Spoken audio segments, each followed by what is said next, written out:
Let's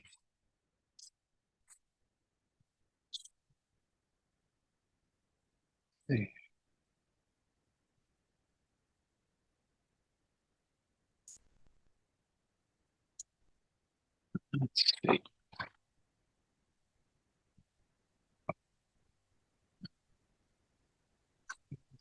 Is it?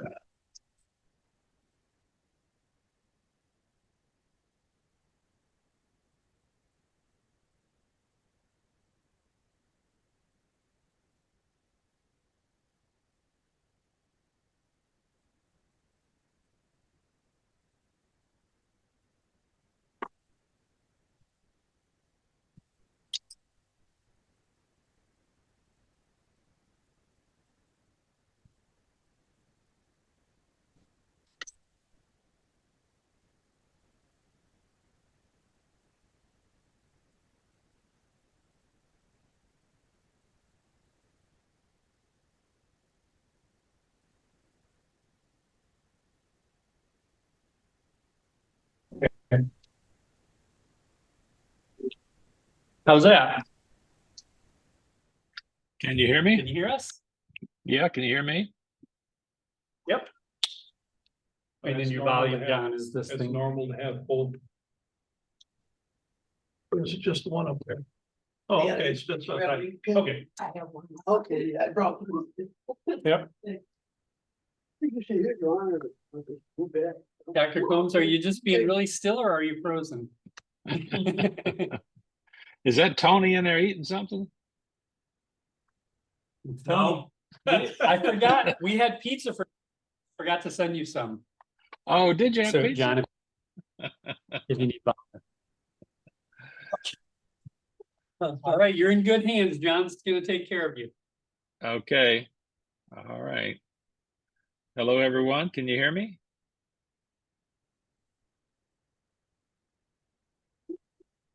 Oh, they got you. They got you muted. Or I can. No, you're. No, are they muted? They're muted.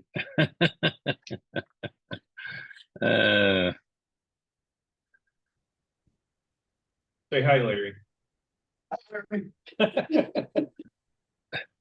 So say something so I can tell if I can hear them when they talk. So how are we going to do this, John? Are they going to raise their hand? Or are they just going to talk when they want to? They've been told that they cannot ask any questions. Oh, really? Oh, that's not fair. Question. See if we. What's the weather like? It's warmer than it is in Michigan. It's not too much warmer today. It's only about 10 degrees warmer, but you know, when y'all had that cold spell, real bad polar thing that came down, we were like 25 degrees warmer here because we're on the coast and we get the Gulf Stream coming up there right on the coast of Virginia. And so that solar blast down there didn't affect us like it did you. So that's good. So has everybody got the notes? Are you getting the notes? Okay, good. Good, good. Is this going to be live streamed or tape delayed? Taped, and then we'll have a link available. Okay. So how have y'all been? Tony, how you doing? Busy, but doing really well. Are you in school? I am. What are you taking? Calculus 3 at the moment. It's the last math Oh. class I have before the really fun stuff. So you made it through calculus 1 and 2, huh? I did. How about that? They weren't as bad as Calc 3. Well,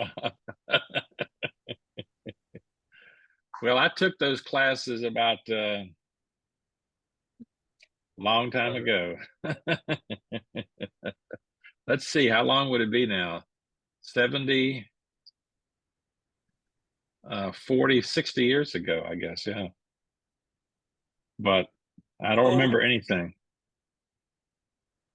I'm gonna need your Zoom number so I can have you do or help me with my homework. Oh, yeah, right, right. Go to the web for Great. So Paul, how are you? Good, real good. Good. Good. Let's see here. Hold on, let me get see who is going to be in the class. Just going to get my notes here. Let's see. So Larry is there, and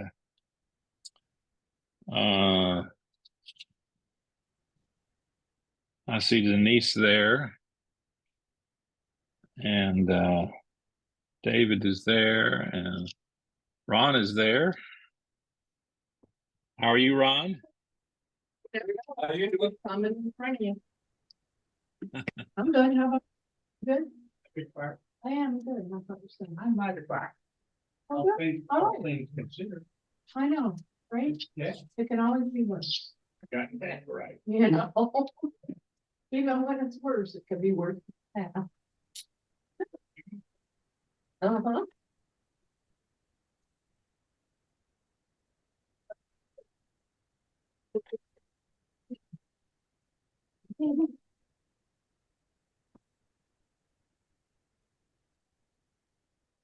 Is that Megan Mead there? I see.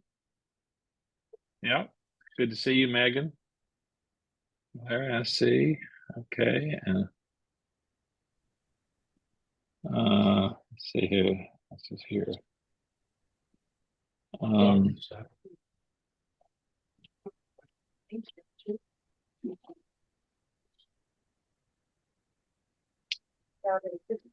We should change that way. But staring at Sally. I'm over there. So I'm gonna put up the a slide thing here just a second, just to see if y'all can see it. Okay, I just want to check this first. See if this is gonna work. Is that? Can you see that? Yeah. Okay. It's because you can't hide. Right. There he is. Where I'm sitting. Yeah. Oh, you did. Okay.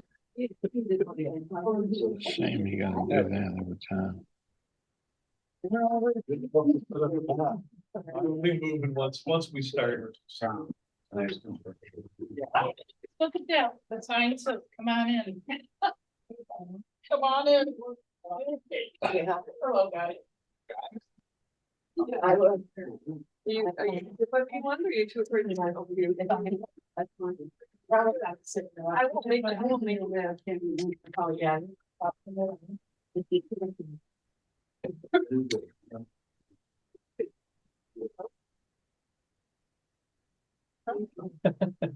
Yeah, he's looking. See the inset picture? So I see Larry Franzel there. Larry? Yep.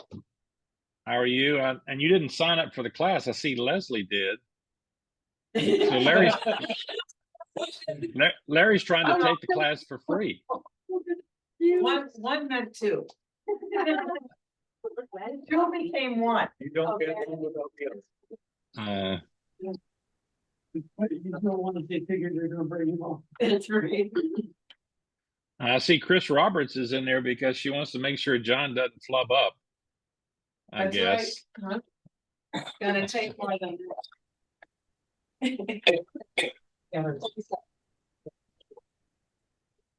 And somebody's back there with a really loud sweater on. Is that Sharon Seal?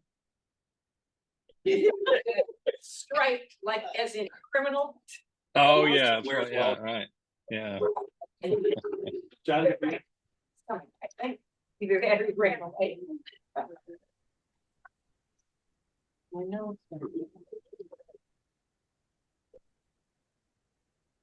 Okay. Let's see.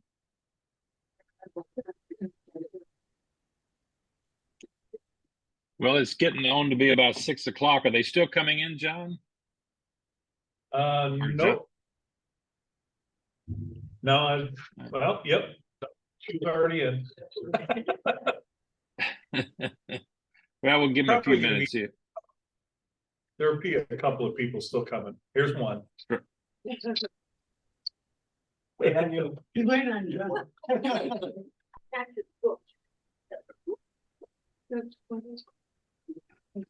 Where you bench, John?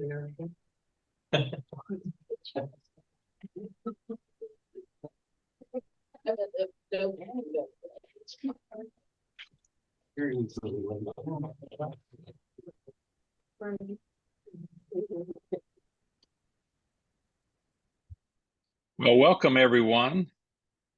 It's really good to see you. It's been a few months.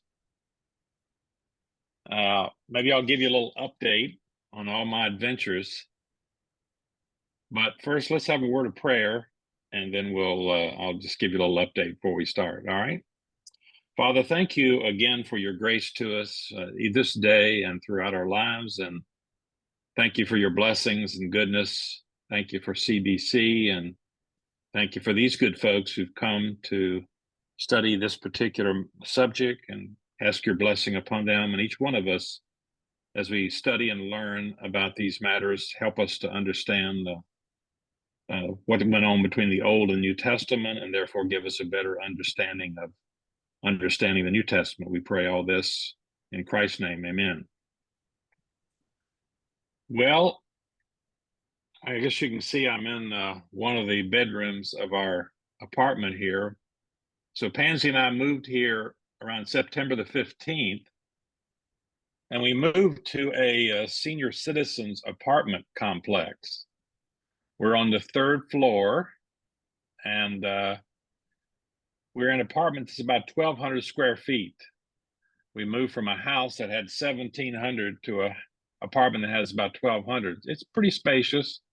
It's 2-bedroom, bath and a half, and we like it quite a bit. We really like, being here in this place. It's less to take care of than a house. We don't have to take care of anything. We have our own washer and dryer, and all those facilities. So it's very nice. Just less for old people to try to keep up and take care of. And we're close to what family I have. My sister is here in this area, and her husband and her children. Her niece lives right across the street from us. And we're here in a very nice area, Williamsburg, which is a tourist area and a historic area. So it's very nice, very beautiful area, really. And of course, we haven't had any snow or slush or anything, so we don't have to deal with that. So that's good. So far we like it. We like it very well. We like it here where we're living. We thought, we might, get a house or something like that. We just were kind of debating about being in a house or being in this apartment complex, but this is for seniors, and so far it's been very nice, been very quiet, and we've enjoyed it quite a bit. We plan to stay in this particular place right now, as far as I know. We have no plans to move out. We were very fortunate when we came here to find a very good church. Let's see, we have, it's called Christ Fellowship of Williamsburg, Christ Fellowship of Williamsburg. It's a church, it's a lot similar to CBC. I found the church online. I was looking for, obviously a church like we have it back in Michigan, CBC. And one of the things that our church is associated with is an organization called 9 Marks. In fact, you just had Jonathan Lehman there. So 9 Marks has a certain doctrinal position and a position about various issues. This is a 9 Marks church that we found here. The pastor is a seminary grad. He went to Master's College, and he went to Southeastern Baptist Theological Seminary. He reminds me a lot of Ken. It's interesting. He kind of reminds me. He grew up in a preacher's home. He's a very smart guy like Ken, very bright, very good preacher, just an excellent preacher. So we really enjoy that. The first week we were there, we sang, the songs we sang were exactly the same ones we sang at CBC. And so many of the songs we sing, the music is very similar. We're in a community group that meets on Monday night. Their community groups meet during the week. So we're in a community group that meets every other week on Monday night. Pansy's getting ready to get involved in a woman's Bible study. that's going to study the Psalms. That's Thursday night. That's she's involved with that. And so we've enjoyed it. The church just went to 2 services. The church is 10 years old. It doesn't actually have a building. It meets in a school, a classical Christian school, and they use those facilities. But they've grown to the place where they just can't seat people now, and they have, I think they have around 250 people, something like that. So they've gone to 2 services. They're in the process of purchasing land and building a building, but that's going to take some time here. So it's really good. We really enjoy it. Very, very thrilled that we found this church, and the people are very, very good. It's very similar in many ways to the CBC. So we're very thankful for that, and that's just a huge blessing. One of the things we've had to do here was try to find medical people, doctors, and so forth. Pansy has a number of issues. My wife has a number of issues. I have a few, and that's a challenge to try to get new dentist, new doctor, new eye doc, new this, new that, and all that. So that's been a real challenge, and we're doing pretty well with that. But here's something to pray for. Pansy she has a number of issues. Over the years, she's had fibromyalgia. She's had some autoimmune problems.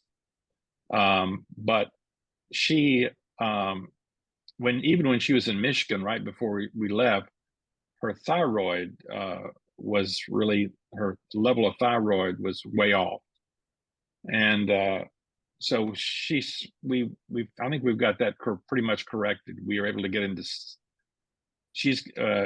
our primary care physician got her into an endocrinologist here, and I think they've got that pretty much straightened out. But even when Pansy was in Michigan, her blood work was way off, just all kinds of things like a red blood count and things, just a number of things. And so she has gone to a hematologist, and they did a lot of blood work, took 10 vials of blood, and her blood work is kind of way off. She feels okay, but her blood work is pretty far off. And so tomorrow we're going to meet with the hematologist and just talk about what's going on with her. So pray for Pansy and this and so forth.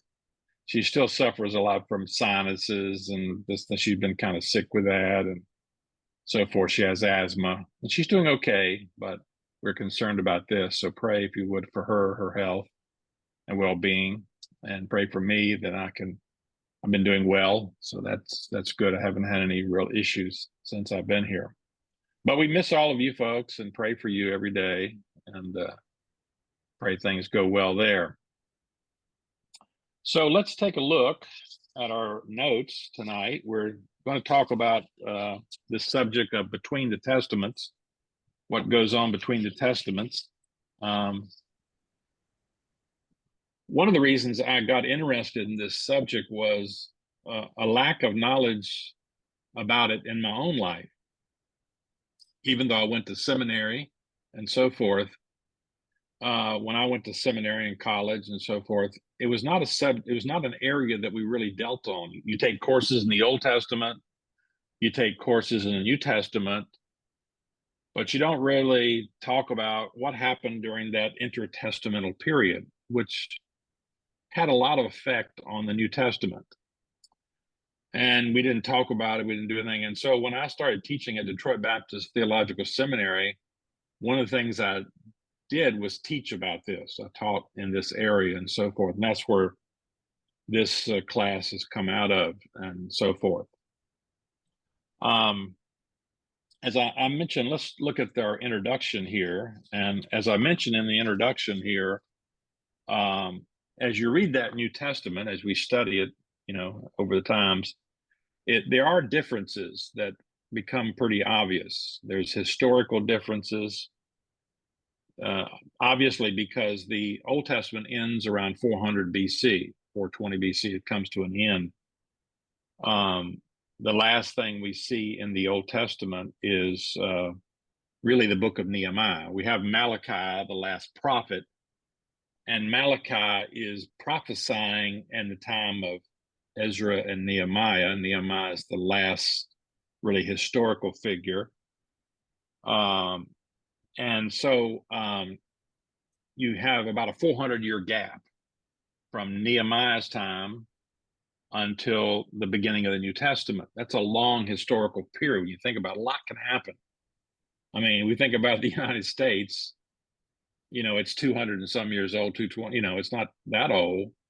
And think about all the things that's happened in that period. Just think about what could happen in 400 years in the ancient world. A lot happened. And it becomes obvious when you read the New Testament, there are differences from the Old Testament. I'm going to bring up this screen from time to time, and this is a screen showing. This is from the ESV Study Bible. The ESV Study Bible has a number of very helpful charts in it here, and this is just one. We'll be looking at things like this, showing the kings of Judah and the kings of Israel. And well, I'm going to talk about this period some. And it shows, of course, Israel fell in 722. The Assyrians conquered the 10 northern tribes in 722. And then Jerusalem is destroyed, in 586, the fall of Jerusalem in 586 BC. So Judah is later, 586. And then you see on the left there, as you look down, 580, 560, and so forth, you see the return of the exiles. There's 3 returns. The third return is around 445, and with Nehemiah coming to build the walls and so forth. So, as obvious, there's a lot of history there, a lot of things happening. I mentioned here that the book of Nehemiah records the events which took place during the reign of the Persian emperor Artaxerxes I, who died in 424 BC. And I mentioned that a remnant of the Jewish people had been allowed to return to Jerusalem, and then silence until we get to the birth of Jesus. And so when we get to the New Testament, all of a sudden we have Romans. King Herod, though he's not ethnically, born in Rome, and that doesn't really make much difference in the Roman Empire. There's no such thing as an ethnic Roman really in the Roman. It's really, are you a citizen of Rome? Are you a citizen of the city of Rome? And Herod Herod the Great, who was an Idumean by national ethnicity. He had been made a citizen of Rome, and so he is the king. So now you have a Roman who is in charge, and we don't know anything about the Romans in the Old Testament. The Romans aren't mentioned. There's no mention of Romans, and all of a sudden we got some other major power in charge of the Holy Land, Herod. And the Romans, of course, we'll talk about that a little bit. They supposedly the city of Rome was founded about 722 BC, and then a republic was set up in the 500s. But Rome doesn't really become an important power until the second century, and really in the first century BC. Well, in the second century BC, they began to take notice of Judea. In the first century BC, they conquer Judea. They conquer Israel in the first century BC, Pompey in 63 BC. So, time we get to the New Testament, Rome is in control of the Holy Land, and so we've got a major new power that we didn't know anything about in the Old Testament. So there are these historical differences. We see all kinds of things like the Sadducees and the Pharisees. There are no Sadducees or Pharisees in the Old Testament. Where did they come from? You know, I mentioned Jesus is preaching in the synagogues. And in the book of Acts, we see Paul going to synagogues. Well, there's no synagogues in the Old Testament. Where in the world did these synagogues come from? So where did all these people come from, these different groups? And how did these cultural changes come about? And that's what we want to look at. So I mentioned some of the differences here that I've already mentioned, just in B here. Religious parties of the Pharisees and Sadducees, that's new. These political parties like the Zealots and the Herodians that we see in the New Testament, that's new. We'll talk about those. Synagogues again. Jews are meeting in synagogues. The temple is still standing in Jesus' day, but synagogues are all over the place. There's rabbis and rabbinic schools. We don't have any mention of rabbis in the Old Testament. There are actually schools like Hillel and Shammai. Remember that comes up in the divorce question when Jesus gets asked about divorce. There's two different schools of thought about is divorce allowed and how it's allowed. And there's two rabbinic schools. Paul himself was a student of Gamaliel, who was from this Hillel school.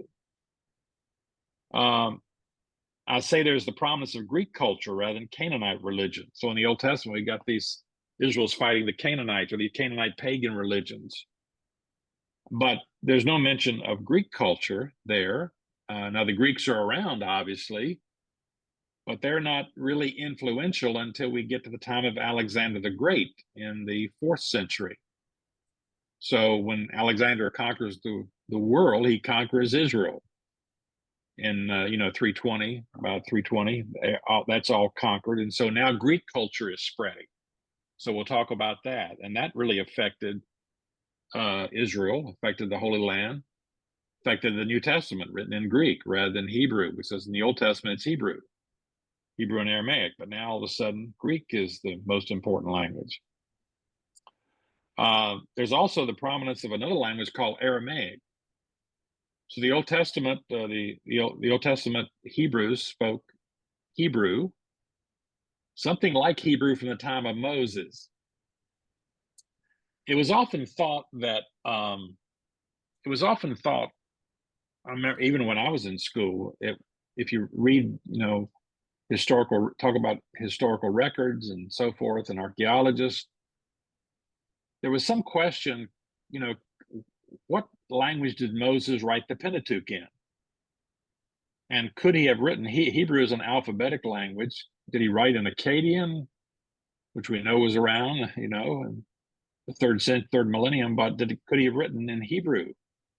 Well, of course, now we know that they have found alphabets going back to 1800 BC, long before Moses.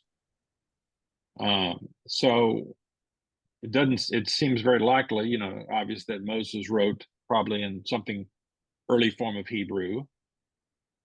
But then there's another language called Aramaic that becomes very, very important. A few parts of the Old Testament, 268 verses are written in Aramaic, and it's a language that's spoken, probably the language that Jesus spoke the most, probably, in the New Testament was this language called Aramaic. So, and it became ultimately the lingua franca of the ancient world before Greek did. So we'll study about that thing. That all developed, in the intertestamental period. We've got the high priest all of a sudden. We had high priests back in the Old Testament, but they weren't political leaders. They just had a religious function in the Old Testament. But now, when we get to the New Testament time, this happened during the intertestamental period, this development that the high priest now takes on political functions. And he's a political ruler as well as a spiritual ruler. So we'll see how that takes place. I mentioned number 7 here, that Rome, not Persia, is in control of Palestine.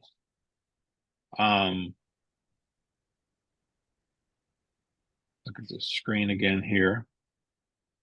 So this is Palestine in the time of Jesus.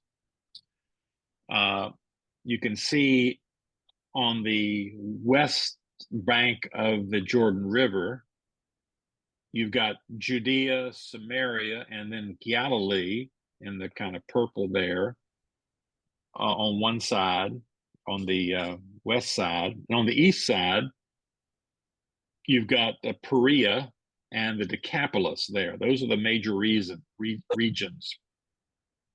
of Palestine in the time of Jesus. Galilee, Samaria, Judea, the Decapolis, and Perea are the main ones we know about, the New Testament talks about.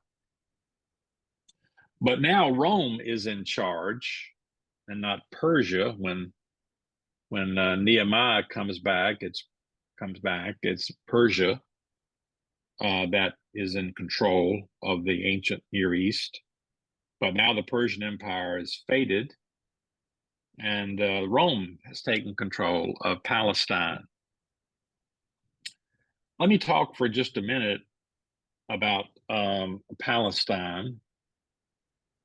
Let me escape that. I'm using the term Palestine in a geographical sense when I talk about Palestine. It's hard to know how to talk about the geography of the area we're talking about. We could say Israel. Sometimes we say Israel, the Holy Land. It's common to talk about it as Palestine. And when we talk about Palestine, we're talking about pretty much this whole area here. So all the way. Can you see do you see my arrow? Let me get this up here. Can you see this arrow up here or not? Yeah. Yes. And somebody raise their hand if you can. Do you? Yeah, okay. Yeah. Well, anyway, okay, good. So right from the top of the screen, right up here, Phoenicia, all the way down, this is called the Levant. And this whole area here is thought of geographically as Palestine. And let me do that. Get it back here. Stop the share. This is Palestine. So it has nothing to do, when I use the term Palestine here, and I'll use it throughout this course here, it has nothing to do with modern day Palestinians. So I'm not talking in any sense about modern day Palestinians. The word Palestine, as I'm using it here, the word Palestine mainly comes from a Greek word Philistia. And Philistia is what the Greeks call this area. Philistia means the land of the Philistines. And the Philistines are in this area, obviously. And the Greeks call it Philistia, the land of the Philistines. Now, we know during the New Testament time, this area is called Judea, the province of Judea. There's Galilee and Samaria, but it's mainly Judea. And you'll remember that the Jews revolted against Rome in 66 BC. And then in 66 AD, I'm sorry, excuse me. And in AD 70, Rome came in and destroyed Jerusalem, the temple. Remember, this temple was destroyed in AD 70. Vespasian comes in, then Titus and so forth, and they destroy. And the Jews were, Josephus says 1 million Jews were killed. But whatever the case, you'd think that maybe the Jews would learn their lesson. But anyway, they revolted again. We'll mention that later on in AD, in the 2nd century, and they were defeated again in 135. They had another revolt called the Bar Kokhba revolt. And the emperor Hadrian, he said, I've had enough. I've had enough of these Jews and their revolt. They revolted in AD 70, and you think they'd learned their lesson. But then, 50, 60 years later, they revolt again. And so he decides that he is going to change the name of this area, because Judea means the land of the Jews. So it was called Judea. The Romans called it Judea, the land of the Jews. Well, he wanted to wipe the idea of Jews completely from the land. So he decided to name it Palestine. He called the area Palestine, the Roman province of Palestine. So this term Palestine really kind of goes back primarily to the Emperor Hadrian in 135, who called Samaria, Galilee, Perea, all of that, he called the province of Palestine. And he did it in order to erase any Jewish connection. He didn't want it called Judea or anything like that. Now, after the Romans had control of it, then Rome becomes a Christian, a Christian emperor and so forth like that.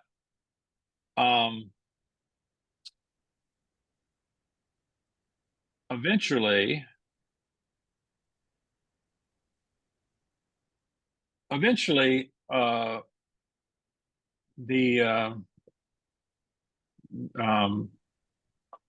Muhammad started conquering in the 600s, and then 700s, 800s, Islam had conquered, Arabs here had conquered a lot of area. They took control of course, of Palestine, Jerusalem, all the area we're talking about, Palestine. And then in about the year 1000, a new group of adherents to Islam, the Ottomans, take control.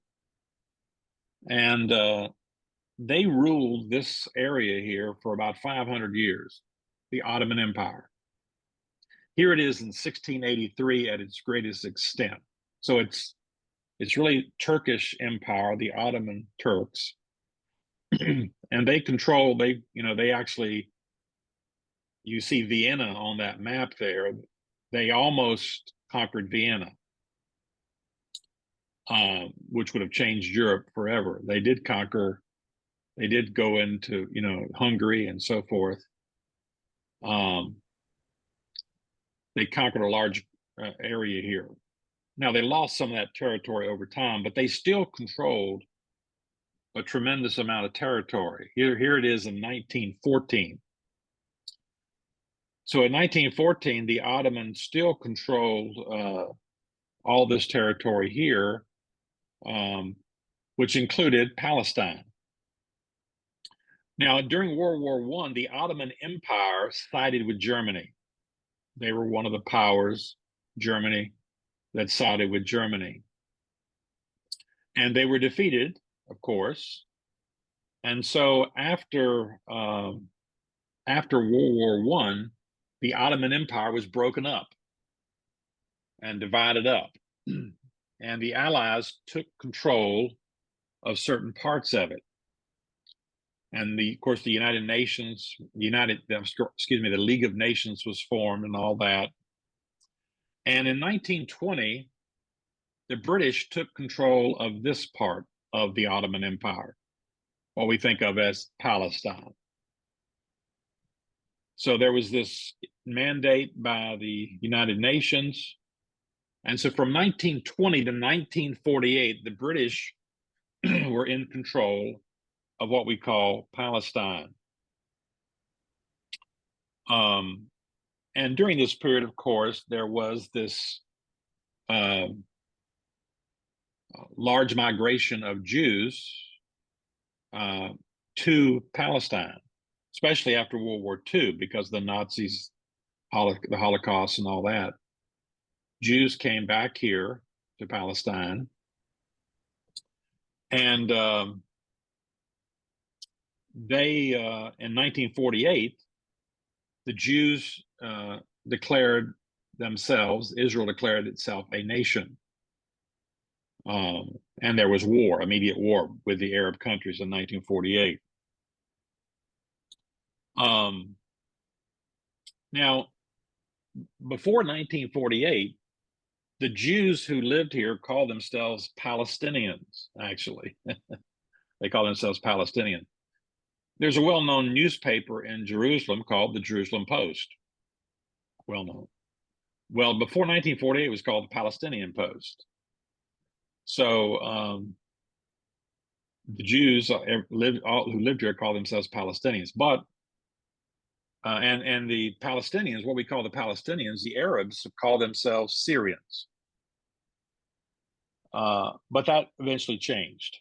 In 1950, the Palestinian Post changed its name to Jerusalem Post, and so Israelis call themselves Israelis and not Palestinians anymore, and the Palestinians started calling themselves Palestinians.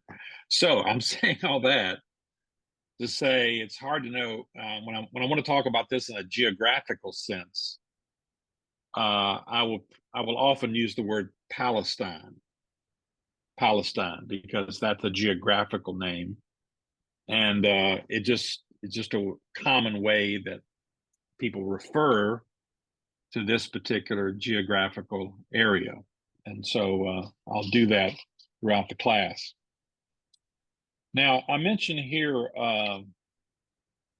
under number 8 that when we get to the New Testament here, the Jews are no longer confined to Palestine. They have dispersed. They're in Palestine, but in the New Testament period, they are dispersed.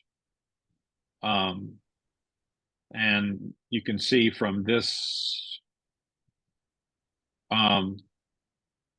map here with the red dots, these are like cities with Jewish populations at the time of Pentecost. So they're all over the place. And that's what we know. We know the Apostle Paul finds when he goes on his missionary journeys, remember, he often goes to cities, and the first place he goes is to a synagogue. And he finds Jews, of course, in the synagogue and preaches to them. They have an Old Testament background and so forth. So,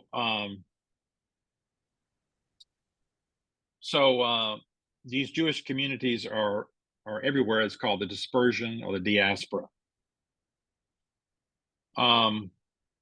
So we've got all these differences, and that's where the intertestamental period comes in. The intertestamental period provides some answers, as I'll say here. And these answers can help us understand what's going on in the New Testament. A question often comes up, and it often comes up in connection with this kind of stuff and other stuff too. Do we need to study these extra biblical things like the history of the intertestamental period, the culture of that period, the political situation?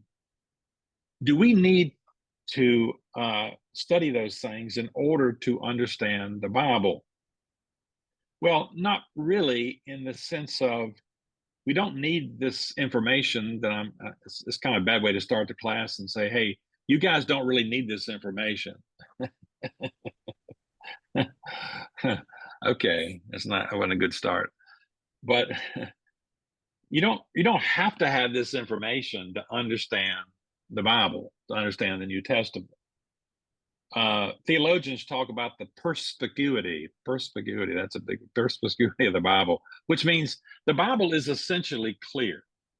A person can read the Bible and get, essentially clear the basic truths of the Bible. Now, some things are more difficult. That's why we have pastors and teachers, we have classes and so forth. But you can, I mean, I've run across in my life, I've always thought it was amazing, but I've run across people who actually got saved just reading the Bible. They weren't really, as far as I know, they weren't really, I mean, they obviously had some knowledge of Christianity, obviously, before, but they got a Bible, started reading the Bible, and got saved reading the Bible. Nobody took them down the Romans road or anything like that. They just read the Bible and they got it.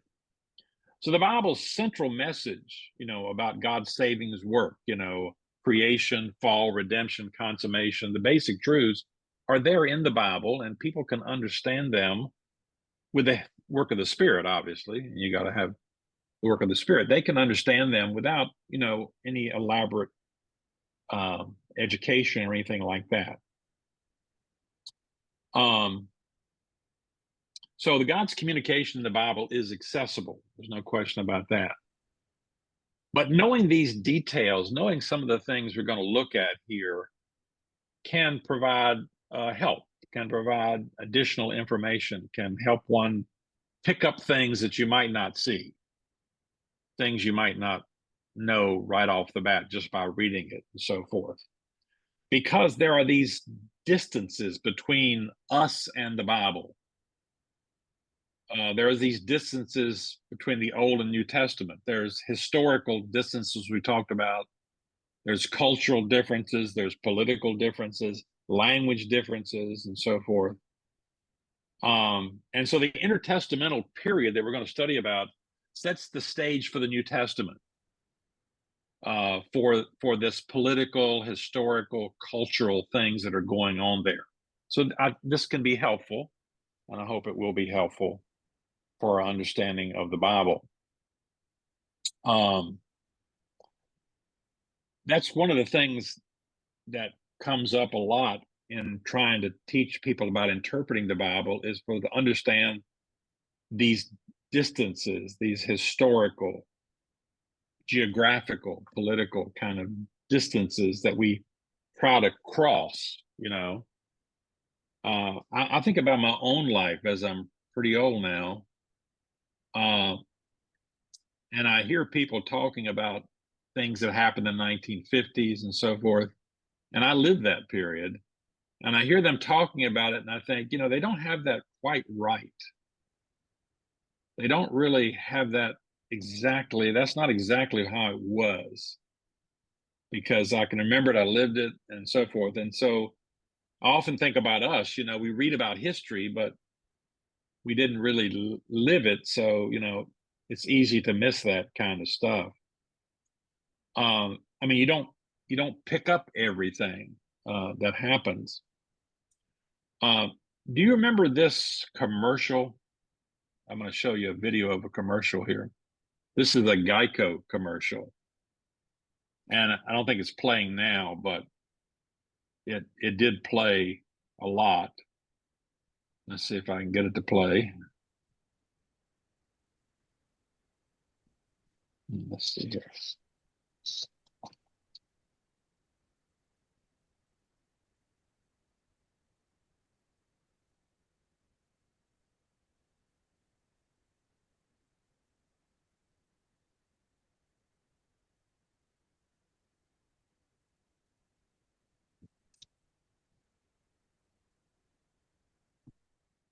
I should ask, can you hear the sound on that or not?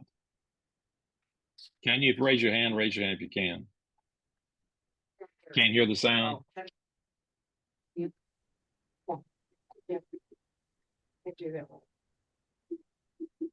you? I can't hear what. Let's see. Let me see. You don't. Do you hear the sound or not? No sound. No sound. Wonder how I get the sound on that. To run the floor. That's really no way to do that, I guess, huh? If I take out my headphones, would you? Let's see. Let me escape that a minute. Let's see here. Guess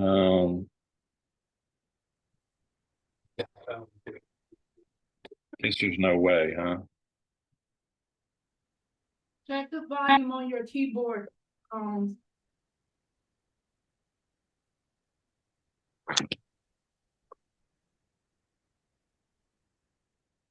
me get my. Okay, can you hear me now? Yeah. Okay, I cut the volume. Let me see. Let me try this again. If you can hear the sound, raise your hand when I start this thing, okay?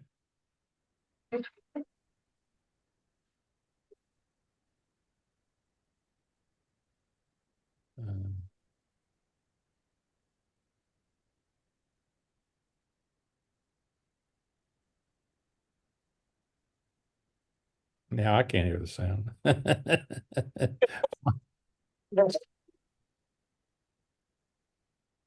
wonder what happened to the sound there.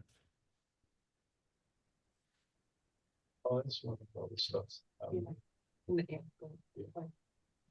Fired. Fired.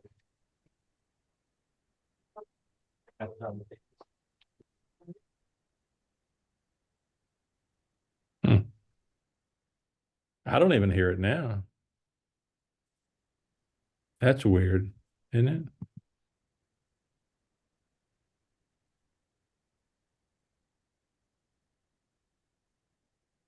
Isn't that weird?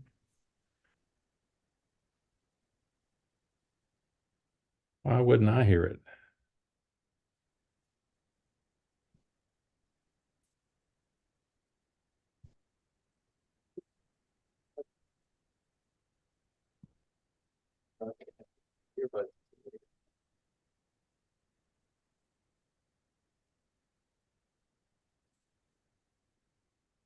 That's too bad.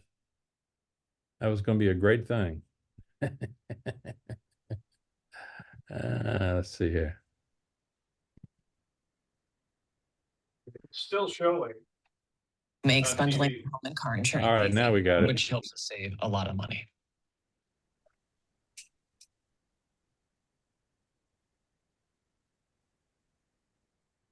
We love our new home. There's so much space. We have a guest room now. But we have ants. You're slouching again, Ted. Do you hear that? Yeah. Expired, expired, expired. Damn, Bonnie. It's a lot of house. I hope you can keep it clean. At least Geico makes bundling our home and car insurance easy. Which helps us save a lot of money. Oh, Teddy, did you get my friend request? Oh, I'll have to check. Aunt Joan is here. For bundling made easy, go to geico.com. Do you remember that commercial? Yes. Yes. It's about the ants, you know, and they're coming to stay and so forth like that. But I was thinking about that one last thing where he says, you know, anybody who watched that commercial, anybody who watches that commercial 50 years from now can get it. Because, you know, relatives are going to be the same way. The ants are going to be the same way. People are going to be coming to stay. You can watch that 100 years from now and it'll still be the same. But did you get that one line where she says, "Did you get my friend's request?" Did you hear that? Yeah. So what was that about? Facebook. Facebook. Yeah, Facebook. So there's a little thing right there, you know, that's in that commercial. But in 100 years, if somebody sees that, will they know what that is about? You know, they can still understand the commercial because it's really about relatives and coming to stay. But would they understand 100 years from now what that thing was about Facebook? I'm trying to make that big point there, that there are these little cultural things, these little historical things that are true for a time, you know, but then you miss them. That's a problem in interpreting the New Testament even, you know. It's difficult to interpret a 2,000-year-old book, you know. We may not pick up every little thing like that. That happens. Look at this one here. Are you supposed to take a break? Yes. Okay, go ahead and let's take a break and we'll come back. And I'm sorry, I ran over here. Somebody should have Just gonna told. close. Here, thanks.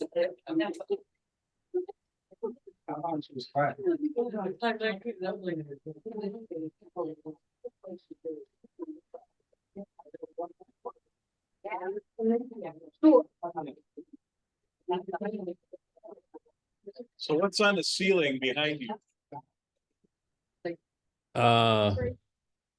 Looks like a camera.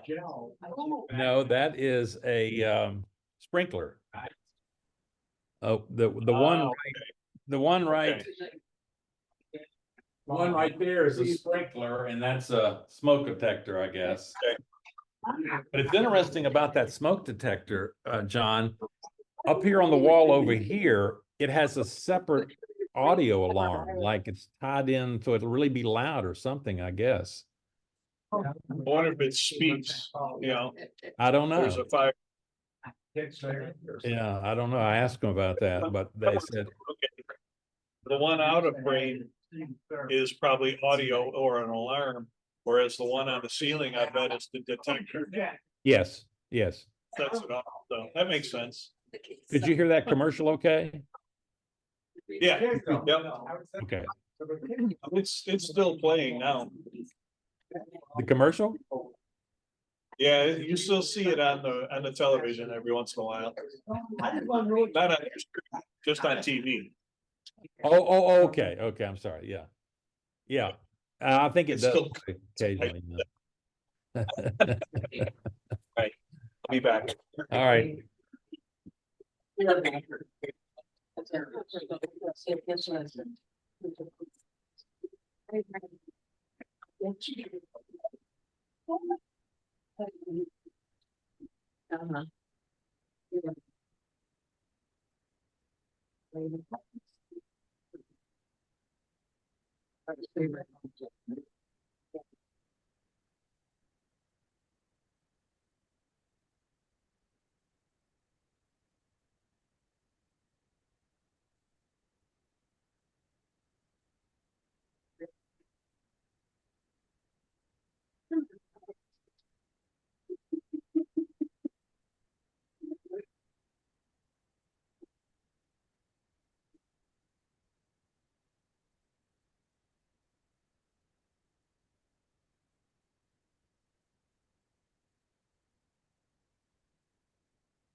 Yeah.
Oh,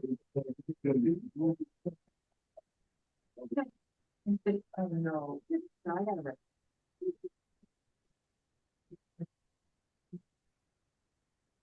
Drop like.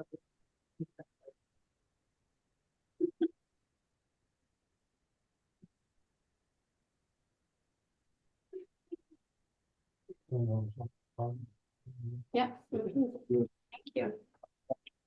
I waved at everybody again.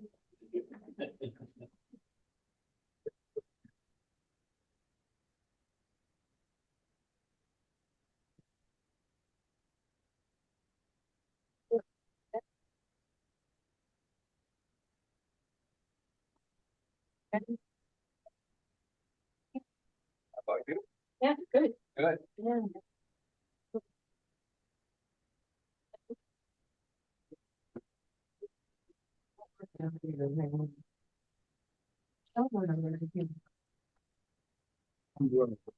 Okay. So you could go, you can yell at me. That's how. What's that? Yeah. I grew up on. Who else had a product of money? So the pool was small. You know? See you later.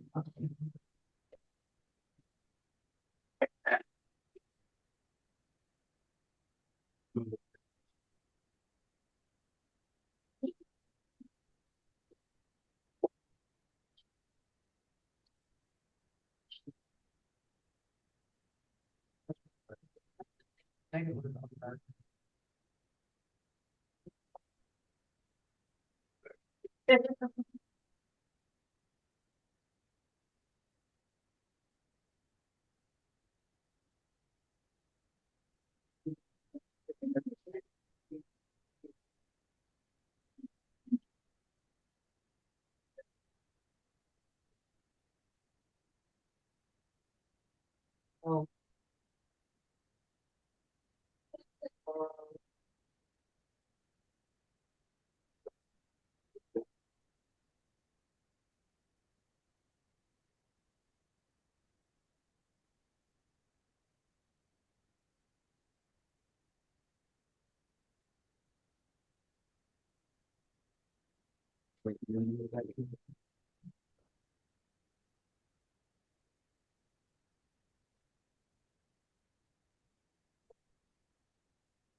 He took a break too.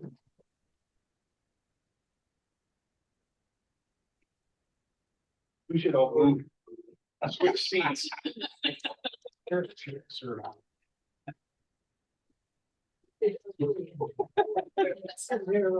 that's right, the mirror is work. Let's go up. Well, you can get a video. See?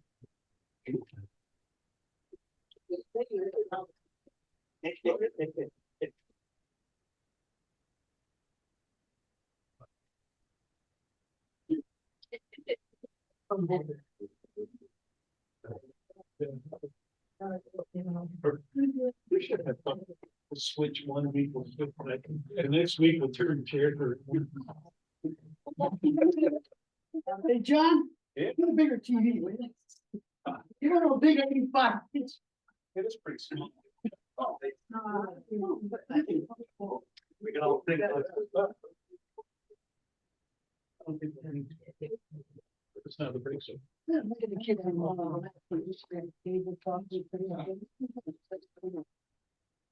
Wow. Yeah.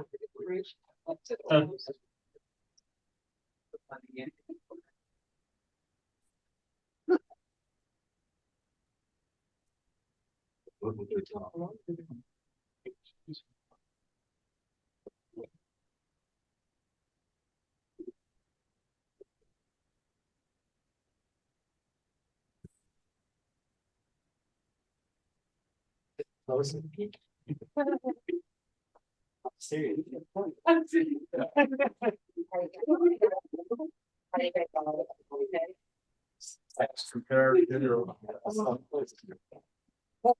Well, you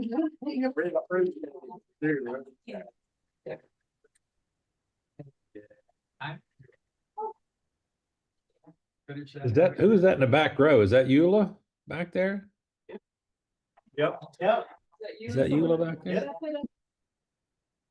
Yes. You see, hi. Is that Mark Hunter back there? Mark? Yeah. What? Yeah. 15 more. Are you saying, or what are you? So we're supposed to take this break from 6:40 to 6:55. Is that right? Okay. Inside. Yes, that'll work. Do you have a rotating sand, Oh, I figured it's all straight. or you have to strip it? Have it? Oh. Is that a good man? So is everybody back or?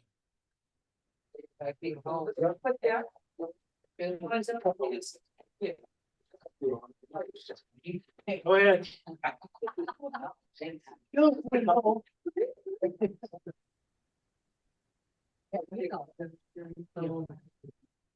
So Sharon's not back?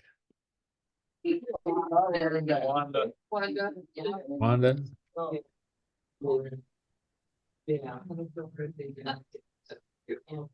This is Diane coming back? Stay back. There he is. Keep it in now. There he is. I'll be down, looking away. Yeah, Did everybody sign up for the class? There he is. Everybody but Larry Franzel. No, he's good. Let's see here. I was looking to see. I'm not sure everybody did. No. I forgot to sign up all the time. Oh. Hello. I forgot, I'm gonna sign up tonight. Okay. Yeah. Let's see. Looking at the list here. Trying to see if everybody signed up. Anyway, all right. Thank you so much for bearing with me there. But I got another video.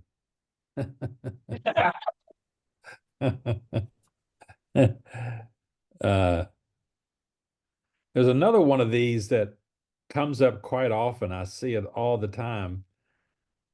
And, you know, I talk about my age. I keep thinking when I see this come up, this expression come up, somebody uses this particular expression. I often wonder, they use it in writing, primarily in writing. And I wonder how many people understand what the origin of this is, or why people are using it, and where does it come from? What is the origin of this? And the one I'm talking about here is, let's see if I can share this screen again.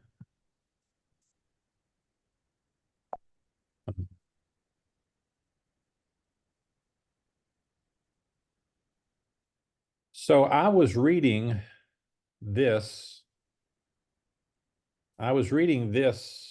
On a blog, this statement. You remember that, I don't know if you remember, this has come up in the news, but it's come up in the news the last few days that some people, I assume some sort of Palestinians or people from Gaza, people who work for the new UN, people who work for a UN agency, the United Nations Relief and Work Agency or something like that. So there's an agency, you know, the UN has a bunch of agencies, but they have an agency that, you know, helps people in war-torn countries, or they need relief, they're in famines or other things. The UN and the United States gives millions of dollars to this. UK, United Kingdom, all these places give. Germany gives millions of dollars each year to the UN for relief to help people, who are in disasters and things like that. And it's come up now and is pretty well accepted as proven that some of the people who worked for this agency actually helped and participated in that attack on Israel in October, where those Israelis, 1,000 were killed, taken captive. And it's come up that some of these employees are actually, as it says here, Hamas terrorists. And so that's caused the United States to suspend it's not giving any money to this agency anymore, and Germany is not, and United Kingdom is not. So they've stopped funding their portion of this agency because some of the employees for this agency had been proven to have been working with Hamas and actually participating in the killing of Israelis in October and that raid attack. But this was from a column, from a blog post where a fellow was talking about the fact that these people had been caught or had been found out. And it says, the UN says it is shocked to learn that some of its employees are Hamas terrorists. But he says, I don't think it came as much of a surprise to the countries, including the US, who have cut funding to, this. But he has this expression, the UN says it's shocked to learn. And I wonder if, this is often used. Oh, well, I'm shocked. It's used ironically. A lot of times over the years, I've heard it used. Does anybody know where this originated from? When somebody says, oh, I'm shocked that this is happening, or does anybody know? I thought Tony would know.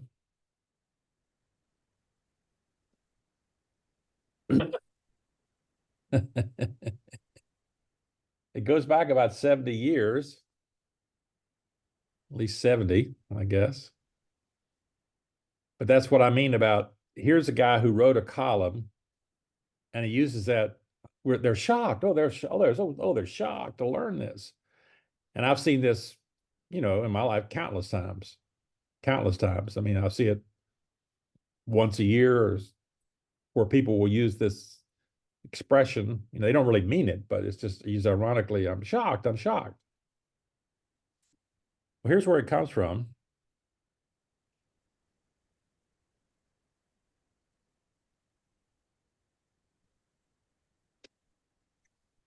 Everybody is to leave here immediately. This cafe is closed until further notice. Clear the room at once.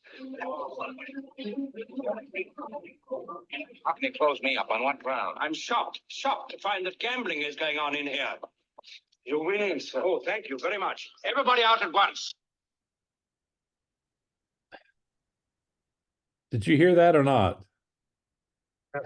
Do you remember that movie? No.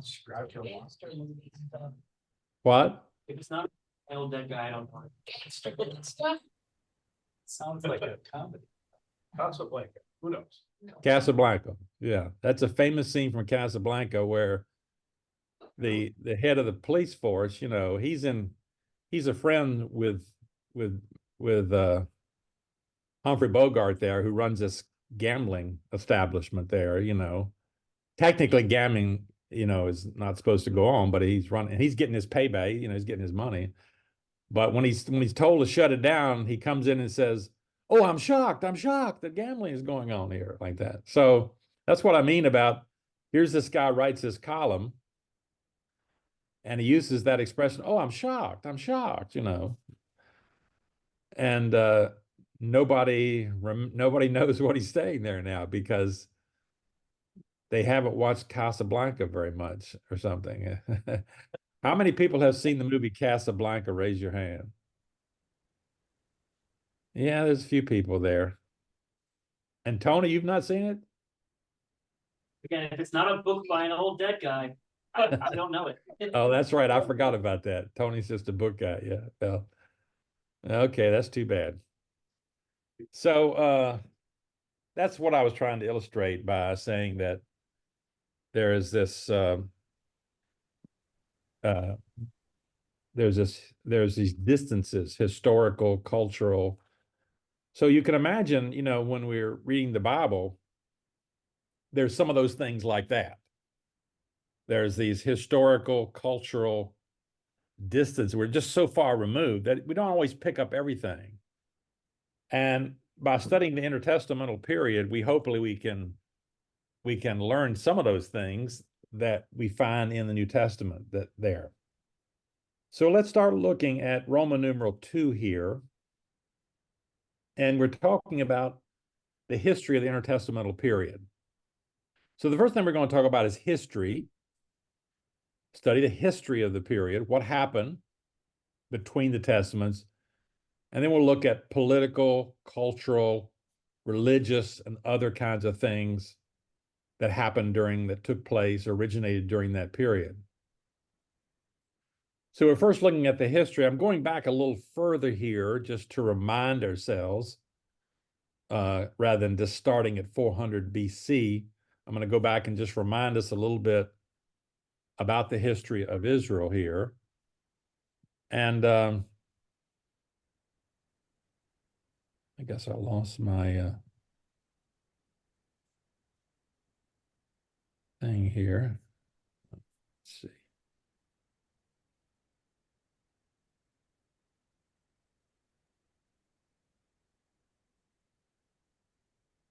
Well, that didn't work. Let's see here.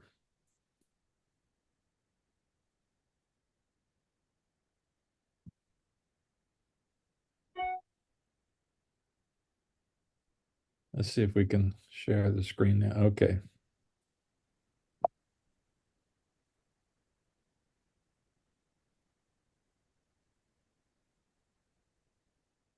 All right. So I just want to give you a little map here, a little geography here. So here's the Middle East, what's called the Middle East today. And we've got, Iran over here right now that we're having major concerns about because they're backing militants in Yemen and other places. And here's Saudi Arabia, here's Iraq, here's Syria, Jordan, and of course Israel's over here, Egypt down here. So this is the area we're talking about. And we want to talk first about Assyria a little bit. And that takes us back even to 2000 BC. And you see back then, the book of Genesis time, Assyria is just a small area here, just a small little, the major power is Egypt in the Middle East. There's also the Hittites who are mentioned in the Old Testament, and in Genesis. They were a major power, but they faded away by the time we get to David and so forth. Here's how things begin to develop and so forth. And here is the kingdom of David and Solomon.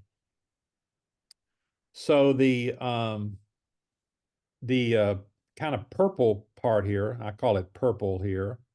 This smaller area here that's in this purple area is Saul's kingdom.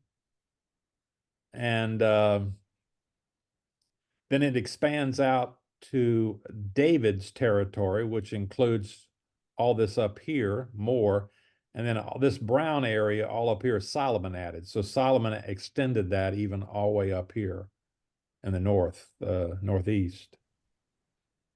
So this is the kingdom of David and Solomon that we are talking about here now. We talk about the kingdom of Israel. Now, could you see that map? Could everyone see that on the screen? I don't know. Could you see that? Okay. All right. Now, as I say here, David, we're talking about David here from 1050 to 970. David becomes king of Judah in 1010, after Saul died. And he reigned for 7.5 years in Hebron over Judah. And that was the chief city of Judah. And then after the murder of Saul's son, the elders asked David to become king of Israel. And he reigns over Israel for 33 years. David also conquered Jerusalem and made it the capital of his kingdom. We saw what that looked like there.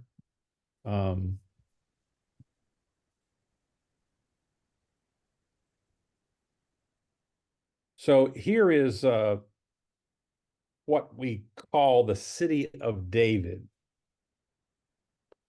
This is Jerusalem, the Jerusalem that David conquered. If you remember the story, he captures it by someone coming up through this water canal here, this Jebusite water canal, and he captures the city from the Jebusites. You'll see this Gihon spring right here. This is the source of water for Jerusalem in Old Testament times. It's a very important source, and ultimately they built a wall around it to protect it. Here's a wall built around the city of David and a wall around the Gihon spring. Eventually Hezekiah, in his time, digs a tunnel from the Gihon spring into the city itself so that water flows directly into the city, into the pool of Siloam. We'll talk about that a little later. Here's what it looks like today if you went over to Israel today. The part in red here is that part I just showed you on the map. So what I'm showing you here on the map here, the city of David, is this in red here. The Gihon spring is right down here. I don't have that. This is what the Old Testament calls Mount Zion. The city of David, Mount Zion. They call this Mount Zion. You can't get a very good look here. I'm not going to show a bunch of pictures, but there's actually a valley right through here, the Kidron Valley, and it's very deep. So, it's hard to get up here and get to the city of David. I mean, you can, but I mean, it's got a wall. It had a wall around it, but it looks like it's just flat land. It's not flat land. There's a wall around. I mean, there's a valley here, and then down here, the Valley of Gehenna. There's a valley down here. And then there used to be a valley that ran right here. It's been covered over today. And it ran right up through here called the Central Valley or the Tyropoeon Valley. So when you look back at this piece of land here, there was a valley all around it, all around here. So it's not like you could just walk here, you couldn't just walk there. You had to climb up because it's higher up there. And it's called Mount Zion. That's when the Old Testament talks about Mount Zion, it's talking about that particular area right there. So this is kind of an artist's sketch of what it looked like with the wall around it, the Kidron Valley down here, the Central Valley over here, the Valley of Gehenna down here. So there was a valley all around it, and then a wall here protecting the city. One of the things that I've always wondered about in my entire life here. Now this is where the temple will eventually be built, This is the threshing floor that eventually is purchased by David, and ultimately Solomon builds the temple here. This is the Temple Mount up here. But I've often wondered about this being higher up, how Jerusalem, the city of David, was protected. And I don't know exactly how, but I was just reading in the last few weeks about a recent discovery. They have discovered in Jerusalem now a tremendously large trench or canal or something that apparently ran right across this northern section here. They found part of it in the eastern here. it's 20 foot deep and 100 foot wide. Now it's been filled in, but they're excavating. So there was apparently some sort of protective trench here that in David's time and other time before the temple was built that apparently protected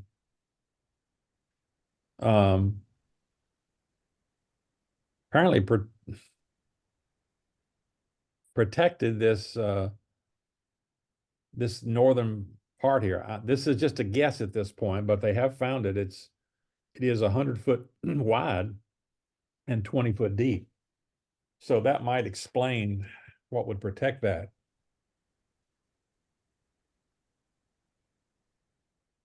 So David makes this the capital of his kingdom. And remember, David is this area here, everything but the brown. His kingdom extends there. So David reigns from 110 to 970 BC. First over Judea and then over all of Israel. And then Solomon becomes king after David, of course. And he expands upon the kingdom, and you can see from from that what we just showed you, he expands upon it more. And he has all these building projects. He built the temple and so forth. So that shows you the expansion there from what we had before. Now you've got the city of David down here, and now you've got the Temple Mount. So there's a wall built around here. Excuse me, and this becomes part of Jerusalem.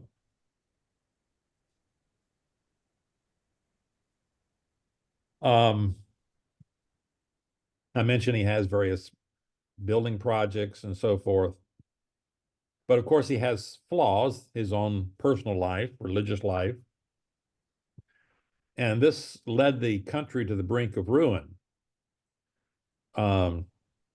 During his time, the Hebrews, Israel was a major power in the Middle East. Other nations were weak. Egypt was weak. Assyria was weak at this time. So this is the height of Israel's power in its history, was in this particular time.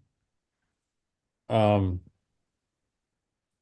this would be what an artist's rendering of what Jerusalem would look like in Solomon's time, where now we've added the whole Temple Mount up here, the temple, so forth.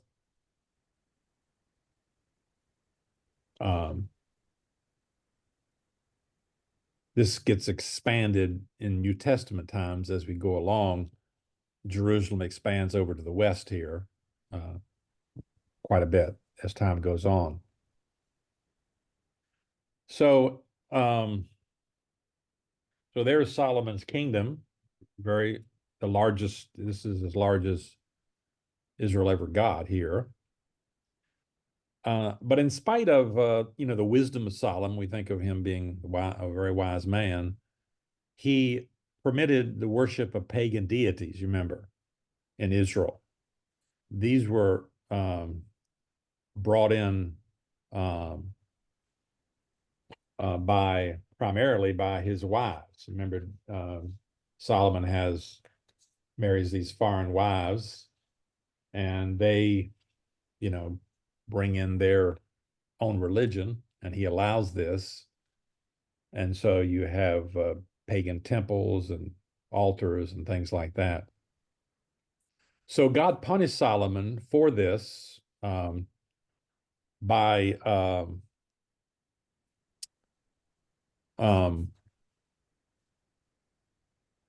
he punished him for this by dividing his kingdom, remember, splitting his kingdom after his death.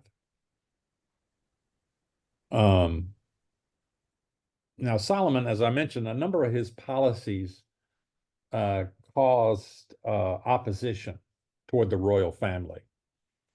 He had these expensive building projects, and that cost money. That includes, so he had some high taxation, taxes, are high. He conscripted a lot of people for the military, for military forces, forced labor. He centralized power, more than it was in ancient times and so forth. And so anyway, all these factors were an impetus for the division of the kingdom. People were kind of fed up with him, and so the kingdom ultimately divided. Let's look at that, the divided kingdom here, B, from 930 to 586. So the rest of the history of Israel here in the Old Testament period is really a divided kingdom. 586, the ultimate destruction of Jerusalem. So this kingdom is divided ultimately at the coronation of Solomon's son Rehoboam. And so if we look at what that looks like, on the map, it's basically this. So now you've got Israel in the north and Judah in the south. As I say here, the northern tribes rebelled against the house of David, and they made Jeroboam their king because Rehoboam would not reduce the load of labor, conscriptions, and heavy taxes. Remember that's played out in 1 Kings chapter 12. You remember the events there. Rehoboam is just hard-headed, and the people, the northern tribes basically have had enough. So Rehoboam is at his coronation. The people come to him, the leaders, especially in the north, come to him, remember, and they say, your father, put this heavy yoke, Solomon put this heavy yoke upon us. He had these high taxes and everything, and we'd like for you to lighten this, give us a break here. Reduce taxes and all these conscriptions and all this, and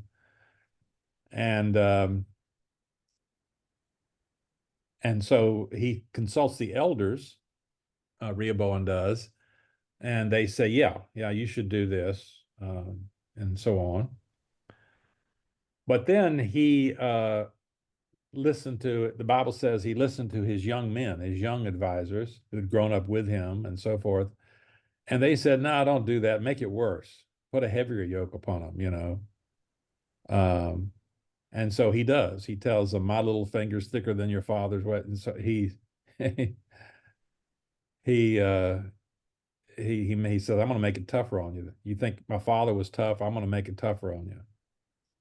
And so that resulted in the northern tribes, the 10 northern tribes, saying, hey, we're out of here, so to speak. We're no longer part of this kingdom. And so that's where you get the division we see here on the map.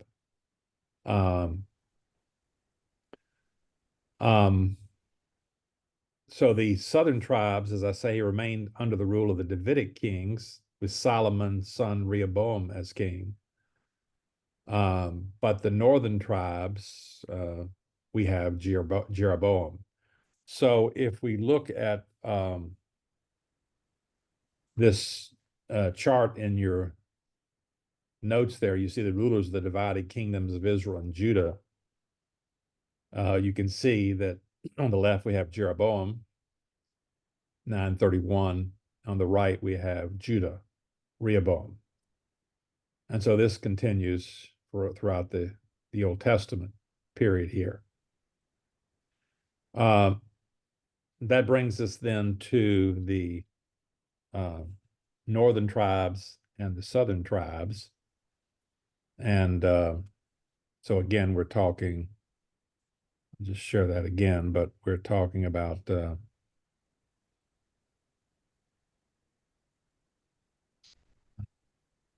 we're talking about this map right here. I won't keep showing it, but the northern tribes are the green here, and the southern tribes are Judah down here. So as I say here under number 1, the northern tribes are called Israel, sometimes Ephraim, or sometimes Samaria. The Old Testament uses different names. Composed of the 10 Hebrew tribes, and they had the larger geographical area. Eventually, Samaria was built as its capital. Various forms of idolatry or paganism mixed with the worship of the Lord prevailed as the popular and sometimes official religion of Israel. Some of these kings that are in this list here, like Omri, who's there, Omri and Jeroboam II. Some of these were pretty credible political or military rulers.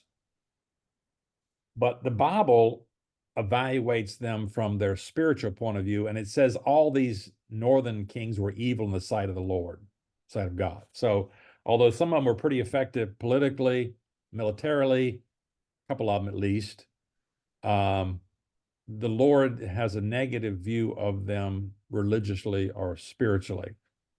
The southern tribes, that is the 2 tribes where you've got Judah, Benjamin, and Judah, and you've also got Levi. You've got the most of the priests were in the southern area where the temple was, which would be understandable. Most of the Levites, remember, the Levites were spread throughout the country of Israel. They were designed to live in various places in Israel, but they mostly came to the south after this division. The southern tribes were more closely, more conservative, more religiously faithful. Not all, not all the kings were, but there was still moral decay and so forth. It was just slower, slower than what we have in the north.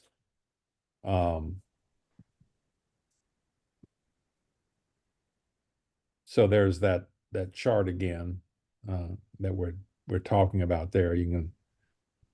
We have it on your paper, but I'll just refer to it here in a second. That there was decay, there was some pagan worship and all that, but it was checked by revivals of devotion to the law and worship of the Lord by various kings, especially Asa here, 911, 910 to 870, Asa, the third one. There was a revival under him. Joash, 835, 796. Hezekiah, 729 down to 687. Josiah there. So some of these kings, now all of these men were descended from David. Only 8 of them received commendation for doing what is right in the eyes of the Lord. So when you read the Kings, you'll see he did right. He did that which was right in the sight of the Lord, and only 8 of them got that. Asa, Jehoshaphat, Joash, Amaziah, Uzziah, Jotham, Hezekiah, and Josiah. But 2 of them went into apostasy in their later days, Joash and Amaziah.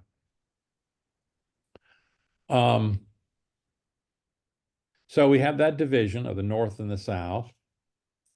And then we have ultimately the domination of Israel by foreign powers. After Solomon, David and Solomon, Israel comes under domination. And I list the various ones that happens to. You've got the Assyrian Empire, then the Babylonian Empire, and the Persian Empire. That's the Old Testament period. Then in the intertestamental period, you've got the Greeks, the Alexander the Great, and then 2 of his generals, especially the Ptolemies and the Seleucids. You've got a period of Jewish independence, which is quite interesting, the Maccabean period, and then the Romans come in the New Testament period. So it is 7:31, and so I will not keep you any longer. Thank you so much for bearing with me with all my audio problems and so forth, and my videos. I'm just sad that Tony doesn't appreciate my videos as much as the rest of you do. But we'll try to educate him on these important issues here, as time goes along. So thank you so much. And Lord willing, we'll see you next week. Unless you have any questions, I'm happy to try to answer anything I can. Yes, ma'am. The first slide that you have, if it's possible to get a copy of that. For the, I'm sorry, what did she say? first slide that you showed in your. Once you get a, It's okay. once you get a copy of the first slide. The first slide? There we go. Gotta get the class notes. Email the slide. Yeah, I emailed you. I'll email you each week a copy of the slides. Yeah, but she didn't register. Oh, she didn't register. Okay. Well, you better register. If you want a copy of the slides, register for the class. And when you register, I'll send you a copy of the slides each week, so you'll have them if you want to print them or you just want to look at them or whatever, okay? Okay, thank you. All right. Well, thank you. Thank you. Nice seeing you, Bill. Nice to see you. How are you, Mark? Well, what, are you all settled in? Yeah, we're all settled in. I was talking about it earlier at the beginning of the class. We're enjoying it here very much, and we like the place we live in, so things are going well. Pansy's got some health issues that we're trying to work through, but as far as living and all that, it's been good so far. Been good. How was everybody at your place? So you keeping Ken straight there? It takes a village. Yeah, I know it. Well, if you need any help, just call me and I'll call him and chew him out. It's good. Pansy, I said hi. Okay, I will. Good to see you, Eula. So Bill, it took you even to go down south to turn our lions around. Isn't that amazing? Yeah. Hey, I mean, Ken has had the greatest, I was telling you, he's had the greatest year of his life, U of M winning, but that was kind of a disappointing. Well, U of M is his favorite team, so he did okay, but that was kind of a disappointing end there to the Lions, wasn't it? It was that second half. Yes. I can't watch the Lions. If I watch the Lions, they lose. So I didn't watch. But Chris is telling me, hey, they're up 24/7 halftime. So I got online and I started looking at jerseys. So it's John's fault. Yeah. I'll watch every game next year then. Well, I hear a lot of chatter about the coach and those decisions he made about going further rather than kicking the field goal and all that stuff. He did that all year. Yeah. Shouldn't have been. That's classic Dan Campbell. He didn't do it, he was yelling. Yeah. Should have gone in, Oh, There was a team effort, someone didn't help and. Yeah. all right, sir. Good to see you. Yeah. Say hello to Marcy for me, okay? I will. I'll tell you. All right, you say hi to All right. Nancy for us. Take care. You too. Good to see you. Pansy, hello. Okay, thank Wanda. you. Good to see you, Wanda. Good to see you. I would be surprised, yeah. Oh, yeah, good laugh. So how are you, Larry? How are you doing? Not too bad. My I hope- back still, I hope you haven't had any more I've back operations. No, in June I did, yeah. Oh, did you? in June, yeah. That's right, you did. I forgot in June, yeah. Yeah. But other than that, no, I'm still doing therapy right now. Oh, are you? Yeah. How are you? Okay. Will you take care, give our love to Pansy? Okay. We'll be praying for her. Thank you so much. I'll give you a report All right. next week. Take care. Yeah, take care, Bill. Thank you. You too. Good to see you. Nice to see you. We want to come down and see you at the motorhome and stuff and visit, have lunch. That'd be with you. great. That'd be great. Yeah. Look forward to You'll have to park in his parking lot. And you got a big parking lot? it. We do, but yeah, there's space. There's space there. Yeah. There you go. Yeah. Well, we'll look for an RV park somewhere down there. Yeah. We pull a. I'm sure there is. I'm sure there's RV Yeah. park, but this is a huge tourist area, as you know. They're everywhere, yeah. Yeah. And we tow a Jeep behind us, so we Oh, can get around one. So. that's nice. Hey, Good idea. That's nice. Have you been to this area before? What's that? Have you been to Williamsburg before? No, I haven't. Okay. I haven't. Oh, okay.